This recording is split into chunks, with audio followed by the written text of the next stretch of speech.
રોંઢો પડતા પડતા વિડીયોની શરૂઆત મેગી અને કોરા મમરાથી કરી નાખી. મેગી ખાધી ઈ ભેગું તો ભાઈએ જો મને બગાડી હોતે નાખી, પણ કાંઈ વાંધો નહીં, મેં મસ્ત લિક્વિડ નાખીને જો કપડાને સાફ કરી નાખ્યા. પછી તો બે ગઈ ડાયમંડ હોસ્પિટલની ફાઇલ લઈને આ ફોટો પાડીને મકાન માલિકને મોકલવાનો હતો.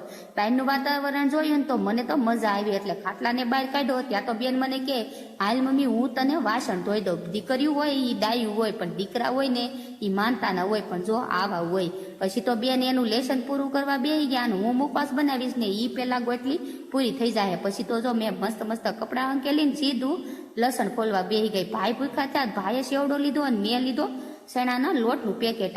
7 વાગે એટલે શાકની ઉપાધિ થવા મળે, એટલે પહેલા તો છે ને બધો શેણાનો લોટ સાળી લઈ અને પછી તપેલીમાં 1 ગ્લાસ પાણી નાખીને થોડુંક એવું મીઠું નાખ્યું અને થોડુંક એવું લાલ મરચું નાખ્યું અને 1 પાવડું તેલ નાખી દીધું. પછી શેણાનો લોટ નાખીને મસ્ત શેણાનો લોટ બાફી નાખી. પછી તો બધો બાફેલો લોટ ડીશમાં નાખીને શાકેથી મસ્ત રીતે ઢોકળી પાડી નાખી. તો અમારો વિડીયો ગમે તો લાઈક અને સબસ્ક્રાઇબ કરજો.